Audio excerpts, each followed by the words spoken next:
किसी ने कहा कि बाबा को कुछ जादू आता है, वो जिसको चाहता है उसकी बुद्धि बदल देता है। याद छूछा वाला जादू नहीं, यही जादू है जो तुम्हारे ऊपर जा रहा है, यही जादू। भगवान नाम, भगवत भक्ति। संतों का जादू क्या होता है? उनके प्रीतम होते हैं, उनके प्रभु होते हैं। उनके प्रीतम के नाम में इतनी सामर्थ्य है, उनकी लीलाओं में इतनी सामर्थ्य है, उनकी शरणागति में इतनी सामर्थ्य है। मन में आने लगता है कि ये चले भगवत मार्ग में, तो आपका भी मन सोचने लगता है मैं चलूं भगवत मार्ग में। यही जादू है। अगर भगवत कृपा पात्र संतों का संग ना हो तो मोह जाल छोड़ना बहुत कठिन है। छोड़ छोड़ के उसी में गिरते रहते हैं। बड़ा दलदल है मोह, ये तो उनकी कृपा से निकला जा सकता है। सबसे बड़ा जादू है किसी के मन का परिवर्तन कर देना, मन को बदल देना, संसार के मार्ग में चलने वाले मन को भगवत मार्ग में लगा देना। और ये परिवर्तन सत्संग से ही होता है, संत संग, सत्संग। अगर सत्संग ना हो तो परिवर्तन असंभव, और सत्संग है तो चाहे जितने विषयी हो लगे रहना, छोड़ना मत, संग मत छोड़ना। रंग आ जाएगा, निश्चित रंग आ जाएगा। डरना नहीं, घबराना नहीं। थोड़ा यात्रा लंबी है इसलिए डरना नहीं, बड़े बड़े भयावह लोग मिलेंगे। घबराना नहीं कि अभी तक नहीं बना, पता नहीं मिले कि ना मिले। वचनों पर विश्वास रखो।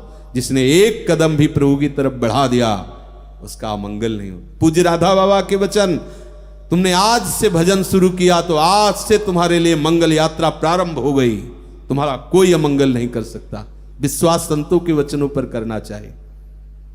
जब बाबा से कोई प्रश्न करता तो बाबा यही पूछते थे, कितने लाख नाम जप करते हो? नाम जप नहीं करते तो हमारी बात पर विश्वास नहीं होगा तुम्हें। नाम जप करोगे तभी हमारी बात पर विश्वास होगा।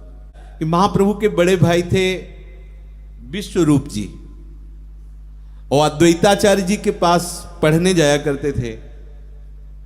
वो आचार्य को ही अपना सर्वस्व मानते थे।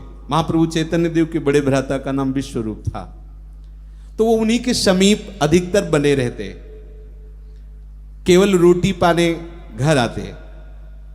अब अद्वैताचार्य जी उनको ज्ञान निष्ठा का उपदेश देते, योग वासिष्ठ।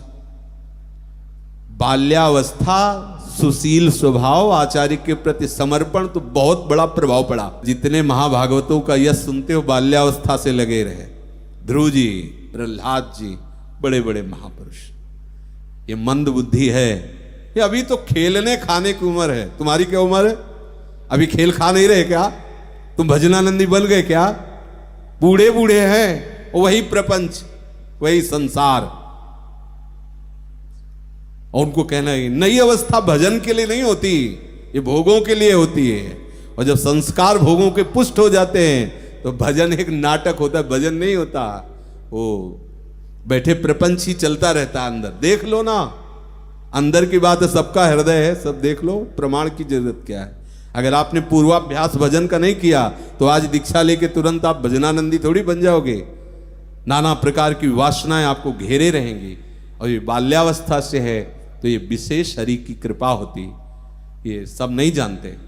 हम इसीलिए प्रणाम करते हैं मन से इन जिन्होंने अपना जीवन प्रभु को अर्पित कर दिया है। कितना कष्ट का जीवन है, कोई मनोरंजन नहीं, किसी भी तरह की विषय वासना की वृत्ति नहीं। अंदर सब उठती, वो सब जलकर सहता रहता है, रोते रहते हैं, प्रभु कृपा करो, कृपा करो। तो जिस मार्ग से हम जानते हैं, इसलिए प्रणाम। कोटि कोटि बार वंदनीय हैं जिन्होंने बाल्यावस्था से विषयों का त्याग करके भगवत मार्ग का आश्रय लिया। निर्मल बुद्धि होती है, नया हृदय होता है, पवित्र हृदय होता है, तत्काल बात को पकड़ लिया जाता है और संयम से चलने के लिए उत्साह आ जाता है। कोरी मटकी में दही बहुत बढ़िया जमता है। ये जो बाल्यावस्था से असत प्रवृत्तियों का त्याग कर भगवत मार्ग में कोटि कोटि बंदनी। चाहे जैसे तुम लड़खड़ा के चल रहे हो, विश्वास रखना वो अजान बाव हैं, वो खींच लेंगे आपको। आपकी लड़खड़ाहट आपको रोक नहीं सकती, चलते रहो। तो बाल्याकाल से ही वो आचार्य चरण में समर्पित थे। अब योग वासिष्ठ का प्रवचन, तो योग वासिष्ठ का प्रवचन बड़ा वैराग्य प्रदान करने वाला है।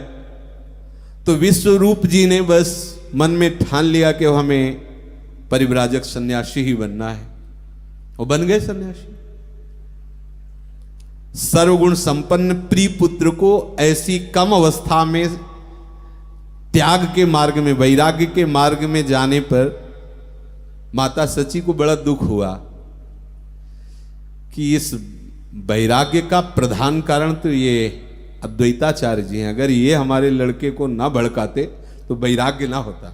यही योग वासिष्ठ सुना सुना के, और प्रायः भगवत मार्ग में चलाने वालों को श्राप गालियां ये सब मिलती हैं, ऐसा मिलता है।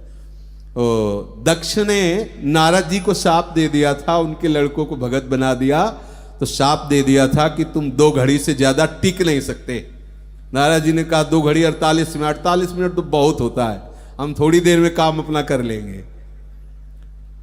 माता जी को, सच्ची माता को हृदय में अद्वैताचार्य जी के प्रति थोड़ा सा भाव बिगड़ गया कि हमारा इतना सुंदर लड़का, इतना पढ़ाई में प्रवीण और योग वासिष्ठ सुना के उसे संत बना दिया, बाबा जी बना दिया। ये अद्वैताचार्य ही ज्ञान की पोथी पढ़ा पढ़ा कर हमारे लड़के को बर्बाद कर दिया। लोक दृष्टि में इसे बर्बाद माना जाता है। चाहे जितनी पढ़ाई की डिग्री हो, सब बेकार। इस मार्ग में चलने की तो दूसरी पढ़ाई चाहिए ना। लोक व्यवहार शून्य जीवन, संसार संबंध शून्य जीवन, तो उसके लिए तो ये बेकार लगता है। इधर वालों को वो बेकार लगता है कि बेकार में अपने समय को नष्ट कर रहे हैं भगवत विमुख होकर। माता बहुत रुदन करने लगी। अद्वैताचार्य जी के समीप जाकर भांति भांति का प्रलाप विलाप किया। अद्वैताचार्य जी ने कहा, माता जी आपको शोक नहीं करना चाहिए, आपके बालक ने जो मार्ग स्वीकार किया वो जगत बंदनीय है, कोई बुरा काम थोड़ी किया है विश्वरूप ने।